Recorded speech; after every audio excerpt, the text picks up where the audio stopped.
स्तुति प्रार्थना उपासना का फल क्या है।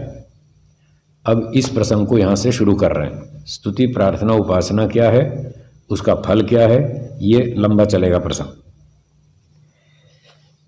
तो महर्षि दयानंद जी उत्तर में कह रहे हैं, स्तुति से ईश्वर में प्रीति, स्तुति करने का फल ये है ईश्वर में प्रीति होगी, प्रेम बढ़ेगा, रुचि बनेगी, श्रद्धा बनेगी।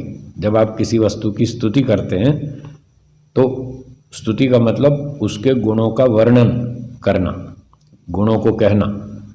जब किसी पदार्थ के गुणों को बार बार कहते हैं तो हमारी उसमें रुचि बढ़ती है। एक व्यक्ति ने कहा गुड़ खाने से हमें बहुत लाभ होता है। गुड़ जो है मीठा लगता है, स्वादिष्ट होता है, भोजन को पचाता है।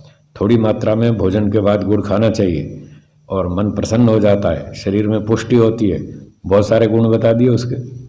तो जो जो सुनेगा, बार बार सुनेगा तो उसको रुचि हो ही जाएगी कि हाँ भाई गुड़ खाना चाहिए।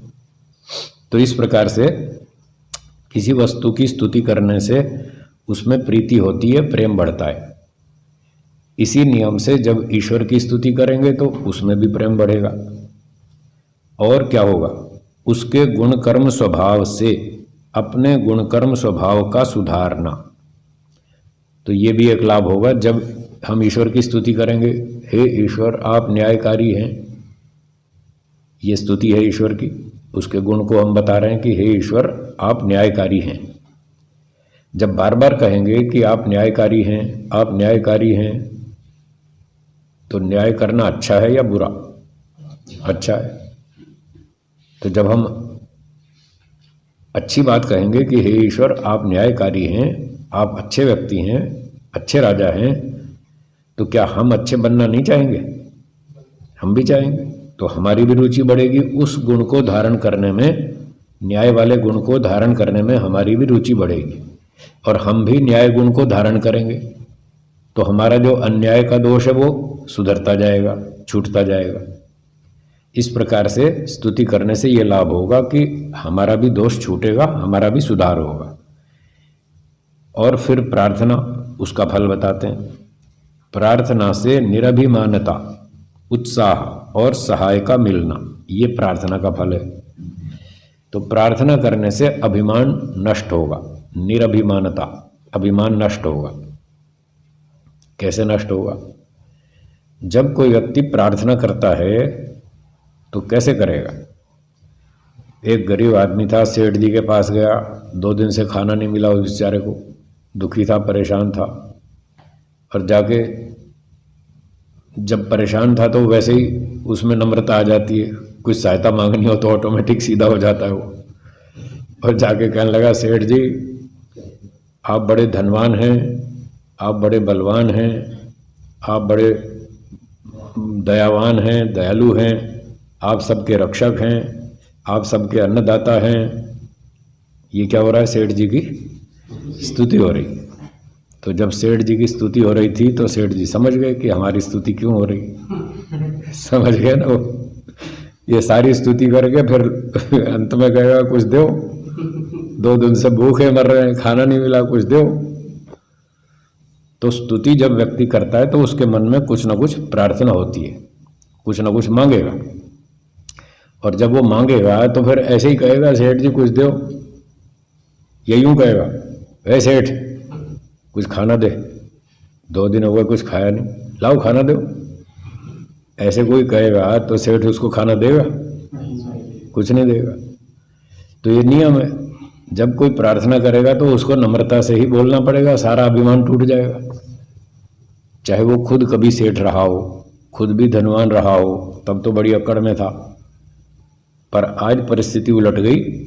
वो धनवान व्यक्ति भी जब गरीब हो गया, किसी कारण से कोई आपत्ति काल में आ गया, तो उसकी सारी अकड़ निकल जाएगी और वो भी हाथ जोड़ के नम्रता से कहेगा, भाई कुछ दो, कुछ मेरी सहायता करो, मैं मुसीबत में हूँ।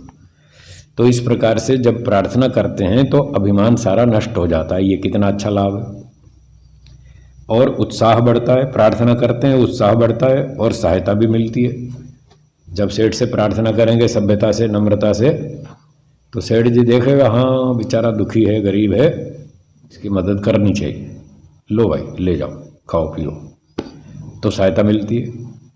और जो प्रार्थना नहीं करता उसको सहायता नहीं मिलती। सेठ ऐसे क्यों देगा भाई? कुछ मांगोगे तो मिल जाएगा, नहीं मांगोगे तो ठीक है, अपने घर बैठे रहो। सेठ को पता भी क्या चलेगा कि आपको ज़रूरत है?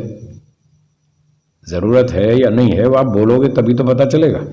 इसलिए प्रार्थना करने से सहायता मिलती है और उत्साह बढ़ता है उससे। ये प्रार्थना का फल है।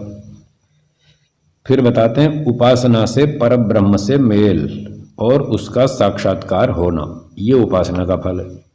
जब उपासना करेंगे, एकांत में जाकर बैठेंगे, आंख बंद करके, कमर सीधी, गर्दन सीधी, और मन को शुद्ध करके संसार के राग द्वेष से दूर होकर जब ईश्वर का ध्यान उपासना करेंगे तो उसका फल होगा कि ईश्वर से हमारा संपर्क बढ़ेगा, संबंध जुड़ेगा और उसकी अनुभूति साक्षात्कार हो जाएगा। तो ये है स्तुति प्रार्थना उपासना का फल।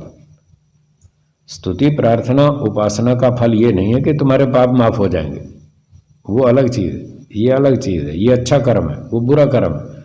अच्छे कर्म का अच्छा फल मिलेगा, बुरे कर्म का बुरा मिलेगा। इसलिए ईश्वर की स्तुति प्रार्थना उपासना करनी चाहिए, ये लाभ मिलेगा।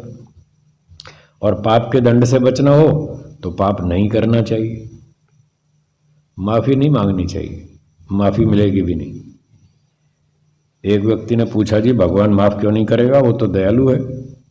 तो अभी हम न्याय और दया का अर्थ पढ़ चुके हैं। तो दया का अर्थ माफ़ करना नहीं है, दया का अर्थ है भला चाहना, उसका भला करना, उसको बुराई से बचाना, उसको दुखों से बचाना। इस प्रकार की मानसिक भावना का नाम है दया। माफ़ कर देना ये कोई दया नहीं है, क्योंकि उससे उसका सुधार नहीं होता, बल्कि वो फिर और गलतियां करेगा। तो इस प्रकार से ईश्वर की स्तुति प्रार्थना उपासना करनी चाहिए, उसके अलग फायदे हैं, और जो पाप किया उसका दंड अलग है।